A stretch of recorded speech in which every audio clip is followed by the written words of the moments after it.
Alhamdulillah wassalatu wassalamu ala Rasulillah wa ala alihi wa ashabihi wa man walahu ba'du.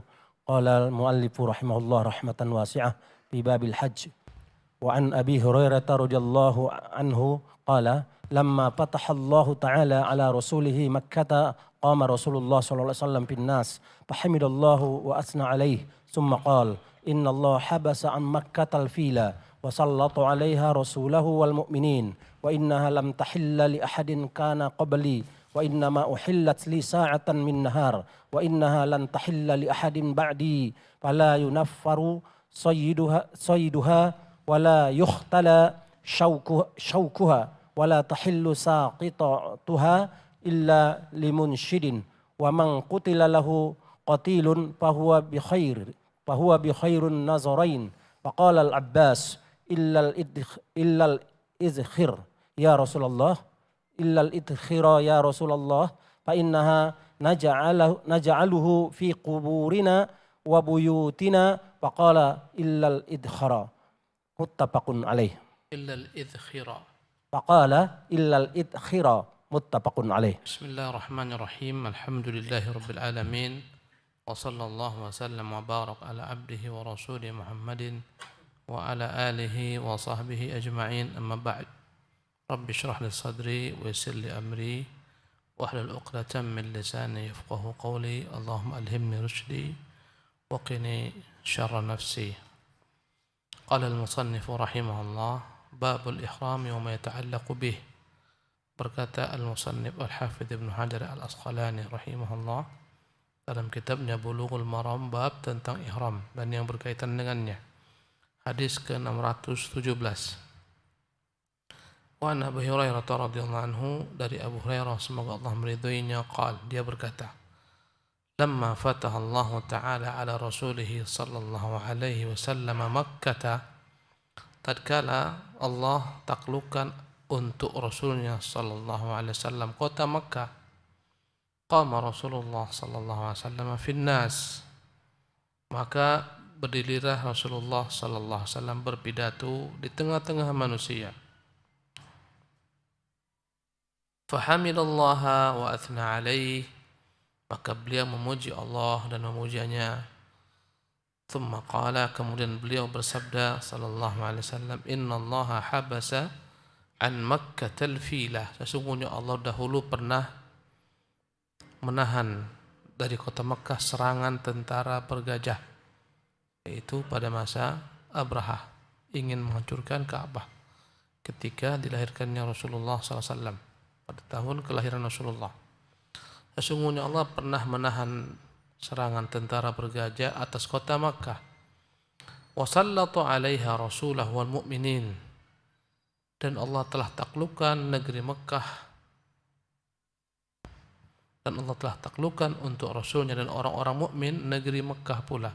Itu maksudnya penaklukan kota Makkah pada tahun ke-8 Hijriah. Wa innaha lam tahilla li ahadin kana qabli, sesungguhnya Makkah, kota Makkah, haram Makkah tidak pernah dihalalkan bagi seorang pun sebelumku. Wa innama uhillat li sa'atan min nahar, dan sesungguhnya Allah halalkan untukku satu saat saja dari bagian waktu siang. Maksudnya kota Makkah adalah tanah yang Allah haramkan. Diharamkan padanya menumpahkan darah, diharamkan padanya berperang, diharamkan padanya berburu, diharamkan padanya macam-macam. Tetapi pada saat penaklukan kota Mekah, Nabi masuk dengan tentaranya, dengan 10.000 tentaranya, ya, datang dengan pasukan perangnya untuk menaklukkan kota Mekah. Dan itu hanya boleh satu saat saja, sa'atan min nahar, satu saat daripada waktu siang. Wa innaha lan tahilla li ahadin ba'di, dan kota Mekah akan kembali menjadi tak halal selama-lamanya, menjadi negeri Allah haramkan bagi orang-orang setelahku.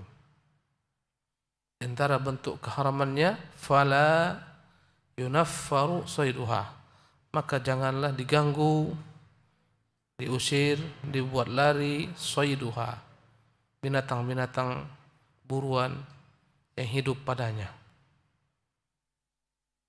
wala yuqtala syauquha, dan janganlah diambil, dipotong, ya, dihabisi syauquha, pohon-pohon ilalang-ilalang dan berbagai macam pepohonan kecil yang berduri di sana.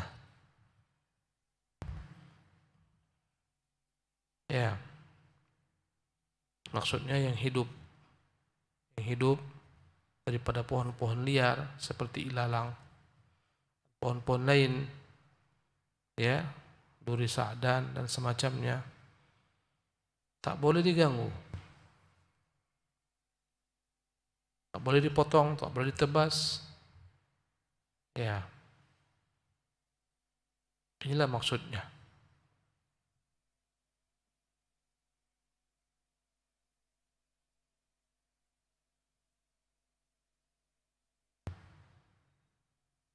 Kemudian kata beliau sallallahu alaihi wasallam,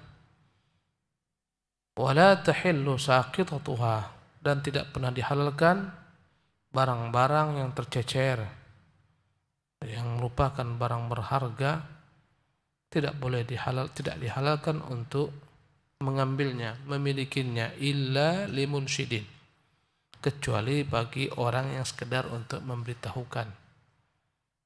Antara hukum Makkah, di luar kota Makkah, bila kita menemukan barang-barang yang tercecer, yang tertinggal, merupakan barang-barang yang berharga, namanya luqatah, yang jika orang kehilangan dia akan cari, ini namanya luqatah, barang-barang berharga. Di luar kota Makkah kita boleh mengambilnya untuk dipermaklumkan kepada manusia agar diambil oleh pemiliknya. Dan masa tenggang dalam syariat membolehkan kita untuk mencari pemiliknya selama 1 tahun. Dipermaklumkan, disebarkan di korankah, di Facebookkah, di media-media lainnya. Ya, mencari siapa pemiliknya. Sekiranya setelah 1 tahun pemiliknya tak datang juga, barang itu berhak menjadi milik orang yang menemukannya. Inilah hukum luqatah. Tapi tak berlaku dengan barang temuan yang tercecer ditinggalkan oleh manusia dalam kota Mekah.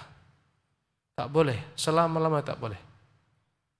Bagaimana jika dapat barang-barang berharga? Serahkan ke tempat, ya, namanya di sana qismul mafqudat, bagian benda-benda yang tercecer dan yang kehilangan. Serahkan di sana, nanti orang yang kehilangan akan datang ke sana. Maka tak boleh, luqatahnya tak boleh, barang temuan tak boleh diambil, kecuali sekedar untuk memberitahukan siapa pemiliknya. Ini maknanya. Illa limunsyidin, kecuali bagi orang yang menemukannya, dia ambil untuk mencari pemiliknya,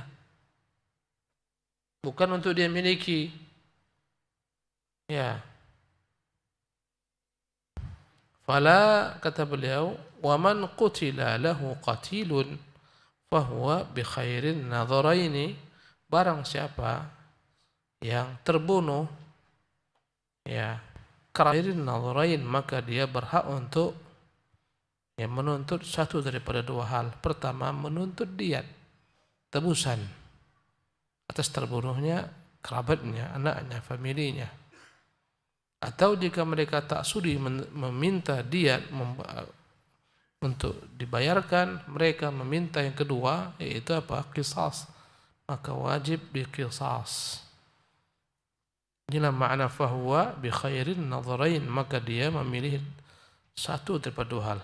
Imma diat, tebusan 100 ekor unta yang diwajibkan atas wali yang membunuh, kerabatnya, kaumnya, sukunya. Mereka patungan untuk membayarkan diat sejumlah 100 ekor unta. Atau jika mereka yang pihak yang terbunuh ini tak setuju, mereka menuntut untuk, ya, diqisas, maka wajib diqisas. Faqala al-Abbas, berkata Abbas ketika Nabi permaklumkan hal-hal di atas, ya, maka itu diharamkan selama-lamanya, hanya dibolehkan sesaat saja ketika penakluk kota Makkah untuk Nabi, dan setelah itu kembali menjadi haram. Tak boleh. Di antara bentuk keharamannya tak boleh diburu padanya ya hewan-hewan buruan yang dapat dijadikan santapan bagi manusia. Kancil, landak, kijang, rusa, ya, zebra dan sejenisnya. Tak halal untuk dan sejenisnya. Wala yukhtala syauquha, kemudian yang berkaitan dengan tanam-tanamannya, semua tanaman yang tumbuh sendiri di kota Makkah, rumputan, ilalang dan sejenisnya, pohon duri-durian tidak boleh pula diambil, ditebang, ditebas. Ini hukumnya. Tak boleh pula mengambil barang ceceran yang tercecer kecuali untuk mempermaklumkannya. Maka Al-Abbas, pamannya Nabi SAW, berdiri dan berkata, illal idkhira ya Rasulullah, kecualikanlah untuk kami izkhir ya Rasulullah. Izkhir adalah ilalang yang tumbuh di padang pasir, yang dapat dijadikan sebagai makanan ternak mereka, unta-unta mereka, dan bisa dibuat untuk menutupi bangkai-bangkai mereka yang tak punya kain. Tak punya kain kapan, ditutup dengan izkhir. Bisa juga digunakan untuk menutup rumah-rumah mereka sebagai ya atap. Maka berkata Al-Abbas, ya Rasulullah, kecualikanlah dari tanam-tanaman tersebut pohon izkhir, pohon ilalang. Fa inna naj'aluhu fi quburina, sesungguhnya kami begitu berhajat dengannya. Kami sangat membutuhkan ilalang ini untuk menutupi jenazah-jenazah kami dalam kuburnya ketika tidak ada kain yang sempurna, sebagaimana yang terjadi dengan sahabat Nabi Mus'ab bin Umair ketika terbunuh syahid dalam perang Uhud. Ketika dikuburkan tak ada kain yang utuh, ditarik ke atas terbuka betisnya, ditarik ke betis terbuka kepalanya. Maka Nabi mengambil kebijakan di kota Madinah agar ditutupkan bagian kepalanya, adapun bagian kakinya ya ditutupkan dengan pohon izkhir ini, ilalang. Maka Al-Abbas meminta kepada Nabi dikecualikan ilalang ini karena begitu butuhnya mereka kepadanya. Jangan diharamkan. Kalau diharamkan menyulitkan mereka karena mereka butuh untuk rumah mereka, untuk jenazah mereka. Ya.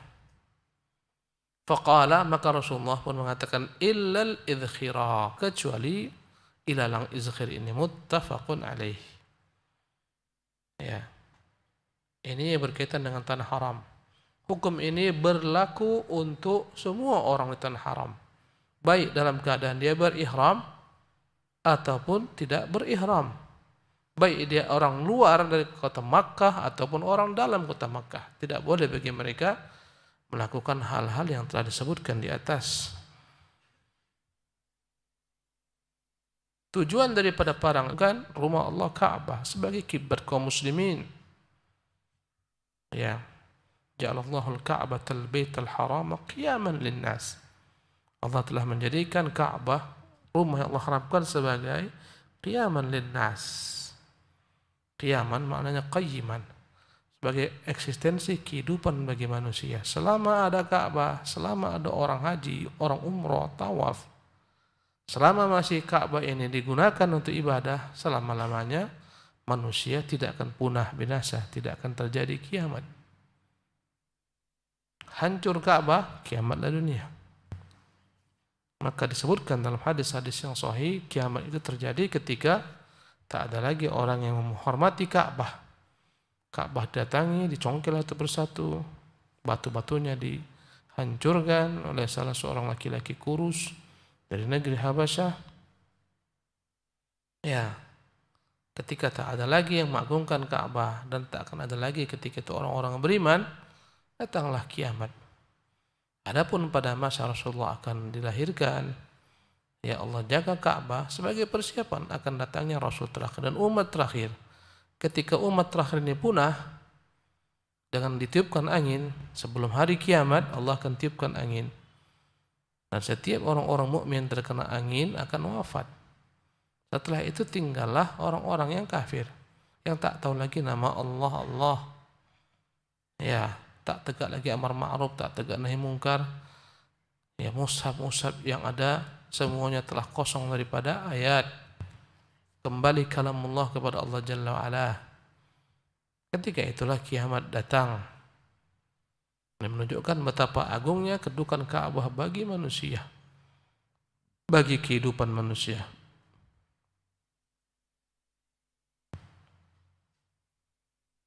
Maka hendaklah dihormati Ka'bah, diagungkan. Jangan membuat padanya berbagai macam bentuk kerusakan, kezaliman. Ya, tak boleh di sana berperang dan semacamnya. Adapun Nabi datang untuk mensucikan Ka'bah daripada segala macam kesyirikan, simbol-simbol kesyirikan, berhala-berhala, penyembahan dari selain Allah Subhanahu wa taala. Dan harus dengan senjata. Maka datanglah Nabi dengan 10.000 pasukan untuk menaklukkan kota Mekah. Itu pun Nabi SAW ya menutup ya pintu fitnah agar tak banyak yang tewas. Maka Nabi mengatakan yang masuk rumahnya tak diganggu, yang masuk Masjidil Haram tak diganggu, yang masuk ke rumah Abu Sufyan tak diganggu, sehingga hampir-hampir tak ada darah tertumpah ketika Makkah ditaklukkan. Ya, begitulah indahnya Islam. Islam tujuannya dakwah, bukan menumpahkan darah. Padahal Nabi SAW berkuasa kala itu. Kalau Nabi mau balas dendam, habis mereka semua. Ya, dahulu harta kaum muslimin di kota Mekah diambil, dirampas. Ya, mereka dahulu diintimidasi, diteror, bahkan dibunuh. Tapi Nabi ketika menjadi pemenang, Rasulullah tidak lakukan semua itu. Dia jaga agar darah tak tertumpah. Kecuali penjahat-penjahat perang yang Rasulullah perintahkan untuk dibunuh dimanapun berada. Walaupun bergantung di kiswah Ka'bah. Walaupun demikian, beberapa orang dari penjahat perang ini lari dan masuk Islam. Rasulullah terima keislamannya. Ya. Maka tak boleh ada perangan dalamnya. Subhanallah. Karena itulah ketika Al-Hajjaj bin Yusuf Al-Thaqafi datang memerangi Makkah. Ketika khalifah yang sah Abdullah bin Zubair. Abdullah bin Zubair khalifah yang sah. Dia bukan pemberontak. Banyak orang-orang mengambil dalil Abdullah bin Zubair pemberontak. Tidak. Dia khalifah yang sah. Setelah Yazid meninggal, putranya Muawiyah. Ya, diangkatlah ketika itu Muawiyah II. Yang masih kecil. Dan beberapa saat dia pun meninggal. Kosong ketika itu jabatan kekhalifahan. Tak ada. Orang Hijaz mengangkat Abdullah bin Zubair sebagai khalifah. Dan diakui oleh sebagian besar negeri Islam. Diakui di Hijaz, diakui di Mesir, diakui di Kufah, diakui di Basrah. Hanya di Syam saja yang ketika itu masih kuat Marwan bin Hakam yang berkuasa ketika itu. Marwan bin Hakam ya ingin menaklukkan pasukan Abdullah bin Zubair. Keburu dia meninggal. Dilanjutkan oleh anaknya Abdul Malik bin Marwan. Jadi ketika itu yang memberontak Abdul Malik bin Marwan, bukan Abdullah bin Zubair. Dia punya panglima perang namanya Al-Hajjaj.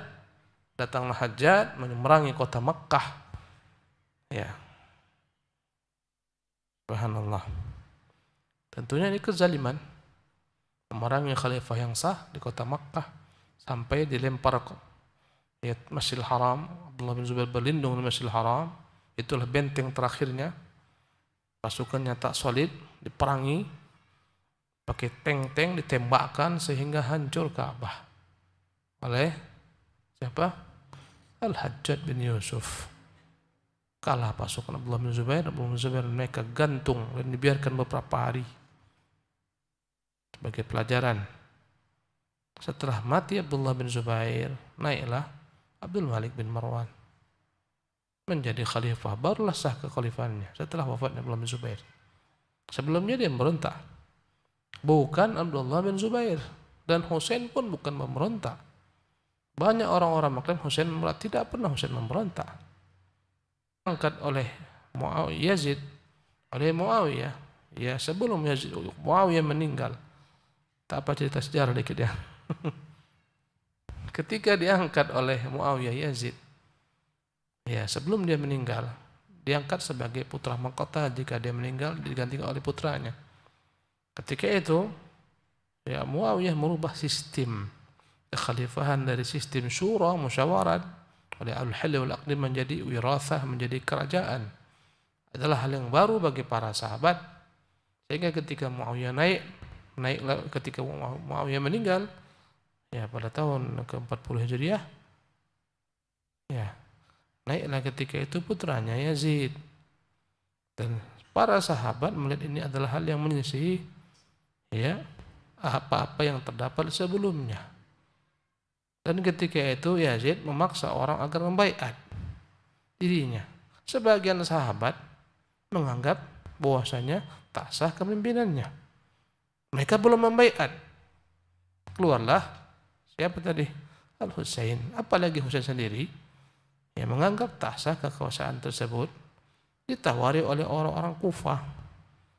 Ribuan orang Kufah, mereka buat tanda tangan 4.000 sampai 7.000 orang Kufah siap.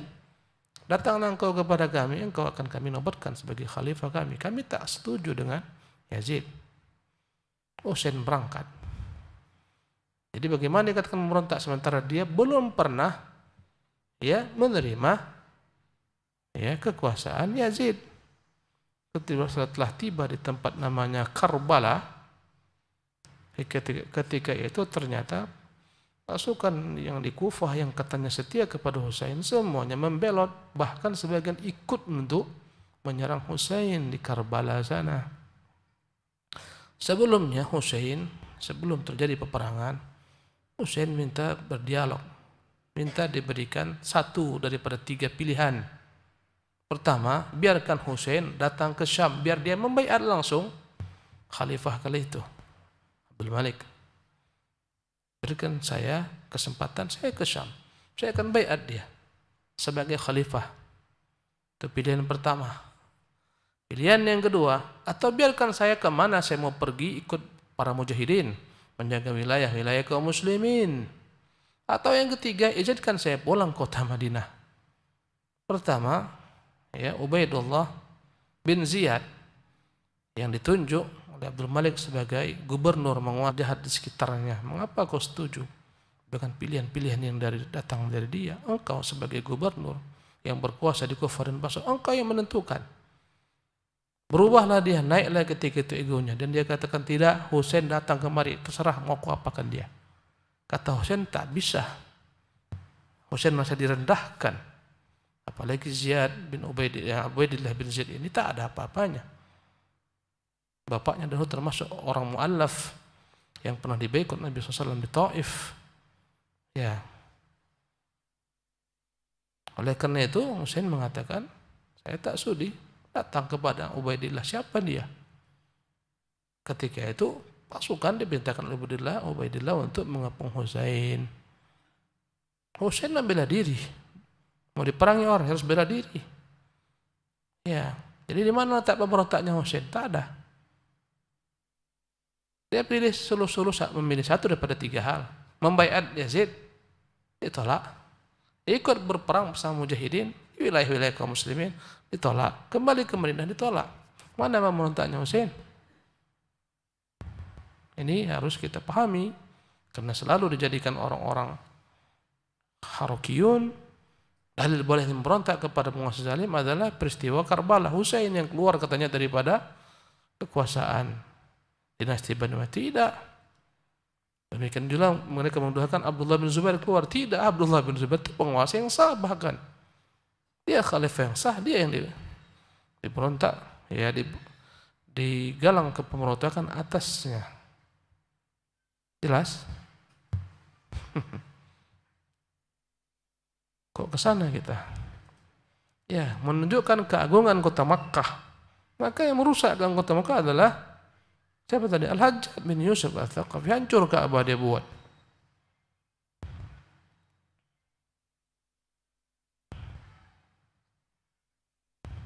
Maka tak boleh menumpahkan darah di kota Makkah kecuali untuk menegakkan had. Mencuri, dipotong tangannya di sana. Ya, tetap dipotong, tak ada cerita. Menegakkan had. Membunuh, dikisas. Berzina, dirajam. Ya. Maka tetap dibolehkan. Menurut sebagian ulama, kebanyakan ulama mengatakan tetap diharamkan secara mutlak. Karena itulah kita melihat tempat kisah itu nggak di Mekah. Di mana? Di di Jeddah, di luar kota Makkah. Namanya Masjid Qisas untuk menjaga kehormatan tanah Makkah.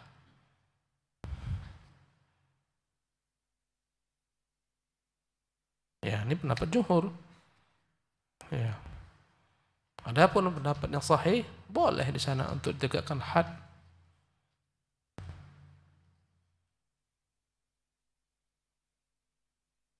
Ya.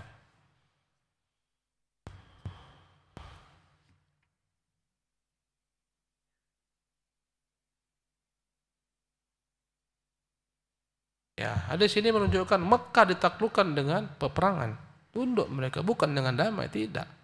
Tapi Nabi SAW menjaga tertumpahnya darah. Bahkan begitu rahmatnya Nabi SAW.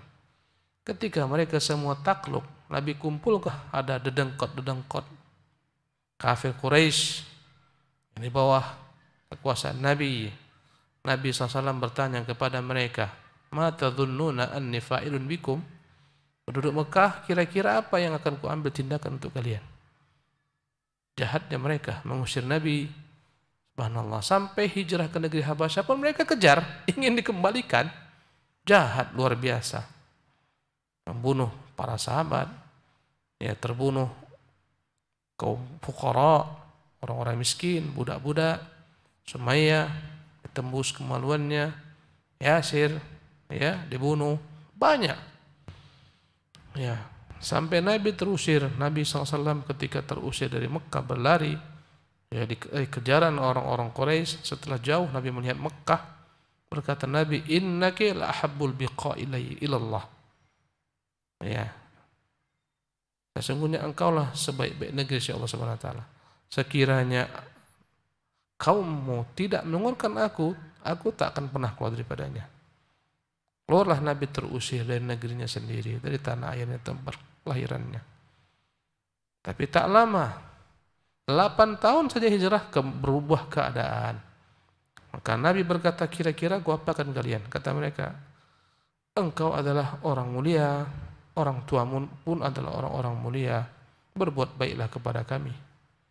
Kata Nabi, "Hari ini aku akan katakan kepada kalian sebagaimana Yusuf berkata kepada saudara-saudaranya menzaliminya, 'La tathriba 'alaikum al-yawma yaghfirullahu lakum.' Tak ada balas dendam dengan kalian pada hari ini. Semoga Allah ampuni kalian. Maka aku katakan kepada kalian, idhabu, pergi kalian semua, fa antumut tulaqa, kalian semua merdeka." Asalnya semua budak. Karena kalah, konsekuensi berperang, kalau kalah menjadi apa? Budak. Ya, akhirnya berbondong-bondonglah mereka masuk Islam, sehingga dalam waktu yang singkat ketika akan ditaklukkan, ya, kaum Tsaqif pada perang Hunain, jumlah pasukan Nabi yang awalnya 10.000 menjadi 12.000, berarti ada 2.000 yang masuk Islam. Ya, yang 2.000 inilah at-tulaqa'u, orang-orang yang dibebaskan Nabi SAW. Amnesti secara massal.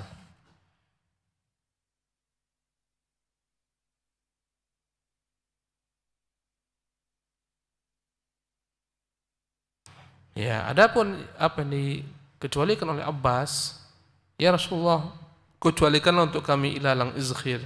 Kata Nabi, kecuali izkhir.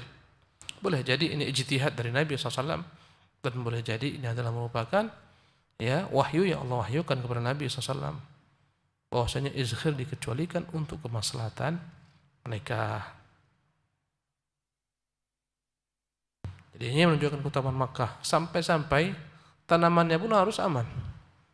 Mengganggu tanamannya tak boleh, mengganggu binatang-binatang buruannya pun tak boleh, apalagi mengganggu manusia. Subhanallah. Ya. Dan ada pun yang dimasukkan dengan tanah haram di sini adalah yang memang merupakan apa-apa yang diharamkan oleh Allah dan Rasulnya. Bukan semua kota Makkah, karena Makkah telah menjadi luas. Ya, telah menjadi luas. Bukan semuanya. Keluar Tanim itu sekarang masuk ke kota Makkah, tapi hakikatnya bukan haram lagi dia. Keluar dari Ji'rana bukan haram lagi. Keluar dari Arafat ke Muzdalifah bukan haram lagi dia. Keluar ke Hudaybiyah bukan haram lagi dia. Tapi masih masuk dikatakan dimasukkan ke dalam kota Makkah dan ada di sana batasan-batasan. Ya, ada bacaannya Nihayatul Haram. Inilah akhir daripada haram. Bidayatul Haram dalam bentuk tugu-tugu. Begitu juga di kota Madinah tidak semuanya diharamkan. Karena kota Madinah menjadi luas. Nah, berapa sisa waktu kita? 6 menit lagi. Ya, baca 1 hadis lagi saya. 2 hadis lagi. Oh iya. Masya Allah. Oh salah kalau gitu. Saya disuruh bertanya dikasih hadiah nih. Siapa mau jawab?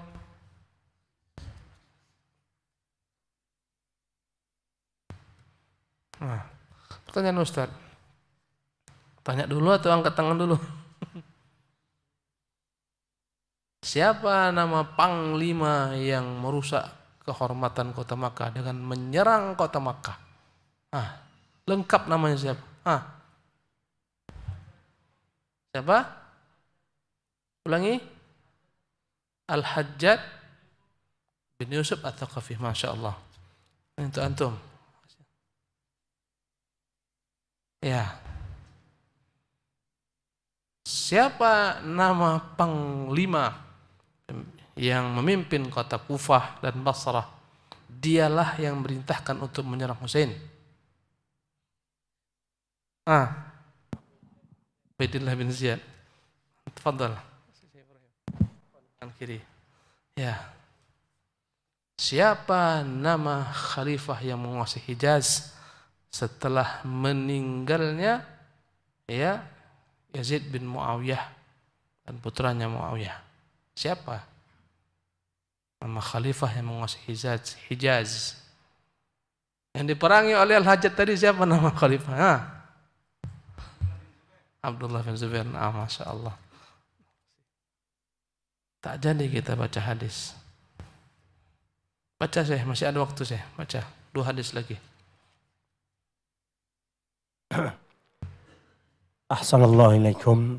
Wa an Abdullah bin Zaid bin Asim radhiyallahu anhu anna Rasulullah sallallahu alaihi wasallam qala inna Ibrahim harrama Makkah wa da'a li ahliha wa inni harramtul Madinata kama harrama Ibrahim Makkah wa inni da'autu fi sa'iha wa muddiha bimisli ma da'a bihi Ibrahim li ahli Makkah muttafaqun alaih. Wa an Ali bin Abi Thalib radhiyallahu anhu qala Rasulullah sallallahu alaihi wasallam al Madinatu haramun ma baina airin ila thaurin rawahu Muslim. Ini 2 hadis terakhir kayaknya dalam bab ihram dan yang berkaitan dengannya. Hadis ke-618 dari Abdullah bin Zaid bin Asim radhiyallahu anhu bahwasanya Rasulullah bersabda sallallahu alaihi wasallam, sesungguhnya Ibrahimlah yang telah mengharamkan Makkah. Walaupun Ibrahim mengharamkan Makkah tentunya dari perintah Allah, atas perintah Allah. Karena para Rasul hanyalah penyampai saja. Wa da'a li ahliha, dan Nabi Ibrahim pula lah yang telah berdoa untuk penduduk kota Makkah agar Allah berikan kepada penduduk tersebut keberkahan. Ya. Rabbi ij'al hadza baladan amin, ya Allah jadikan negeri yang aman. Warzuq ahlahu minas thamarati man amana minhum billahi wal yawmil akhir. Berilah penduduknya buah-buahan dan rezeki yang beriman kepada Allah dan beriman kepada hari akhirat. Akhirnya Allah kabulkan doa Nabi Ibrahim. Ya, maka datanglah rezeki berlimpah-limpah ke kota Makkah. Wa inni haramtul Madinah, dan sesungguhnya aku pun mengharamkan Madinah kama harrama Ibrahim Makkah, sebagaimana Ibrahim mengharamkan Makkah. Jadi ada 2 tanah haram, Makkah dan Madinah. Yang mengharamkan Makkah Ibrahim atas perintah Allah, yang mengharamkan Madinah Nabi atas perintah Allah. Maka Madinah memiliki hukum yang sama dengan Makkah dari sisi keharamannya. Tak boleh di kota Madinah ya memburu buruannya, menebang pohon-pohonan liarnya, ya dan seterusnya, kecuali ya mengambil barang-barang ceceran dibolehkan jika setelah setahun tak ketemu orangnya boleh dimilikinya. Berbeda dengan Mekah dalam bab ini. Wa inni da'awtu fi sa'iha wa muddiha bimithli ma da'a bihi Ibrahim li ahli Makkah. Sesungguhnya aku meminta kepada Allah, bermohon kepada Allah agar diberikan keberkahan pada mud kota Madinah, pada sa' kota Madinah, 2 kali lipat daripada apa yang didoakan Ibrahim untuk penduduk Makkah. Muttafaqun alaih. Maka datanglah keberkahan di kota Madinah dengan doa Nabi sallallahu alaihi wasallam. Berkahlah mudnya, berkahlah sa'-nya. Ya. Sayangnya zaman berubah, akhirnya hilanglah mud Nabi, hilanglah sa' Nabi, digantikan dengan kilogram, ya, dan sejenisnya. Hilang pula keberkahan mud dan sa' ini. Sa' ini hanya muncul ketika Ramadan, ketika datang masa membayar zakat fitrah, barulah muncul. Ya, tak lagi digunakan. Ketika tak digunakan, berkurang pula lah keberkahannya. Wallahu musta'an. Hadis terakhir, an Ali bin Abi Thalib, dari Ali bin Abi Thalib radhiyallahu anhu, semoga Allah meridainya, qala Rasulullah, bersabda Rasulullah sallallahu alaihi wasallam, al-Madinatu haramun ma baina 'irin ila thawr, rawahu Muslim. Dari Rasulullah SAW beliau bersabda, Madinah itu diharamkan Allah antara 2 gunung, antara gunung Air dan gunung Thawr. Ya, gunung Air ini gunung yang berwarna hitam kemerah-merahan, melintang dari arah timur ke barat. Ya, dari arah utara dia, ya, kota dari arah utara, mendekati. Di sana ada tempat yang bernama Wadi Al-Aqiq, itulah batasannya, Wadi Al-Aqiq ini. Di sana ada sumur miliknya Urwah bin Zubair. Wadi Al-Aqiq ini wadi yang alirannya mendekat ke kampus kami. Kampus kami itu masih masuk ke dalam tanah haram. Jamiah Islamiyah Madinah masih masuk ke tanah haram. Ya, berseberangan dengan Wadi Al-Aqiq. Adapun Jabal Gunung Thawr, gunung kecil, ya, yang dia berwarna merah, dan terletak di arah utara kota Madinah. Letaknya di belakang Gunung Uhud. Ya. Jadi itulah jaraknya. Bukan semua kota Madinah yang terdapat padanya perluasan. Ya. Tapi gunung-gunung ini tak tenar sebagaimana tenarnya gunung di Mekah. Jabal Thawr di Mekah terkenal, Jabal Nur terkenal, ada Gua Hira, ada Gua Thawr. Ya, 2 gunung ini tak terkenal di kota Madinah. Demikianlah kajian kita, ikhwati fillah rahimakumullah. Insyaallah tabaraka taala kita akan lanjutkan di kesempatan akan datang tentang bagaimana kaifiat haji dan masuk kota Mekah. Wallahu taala alam, wa sallallahu wasallam wa baraka ala abdihi wa rasulih Muhammadin. Wa akhir da'wana alhamdulillahi rabbil alamin.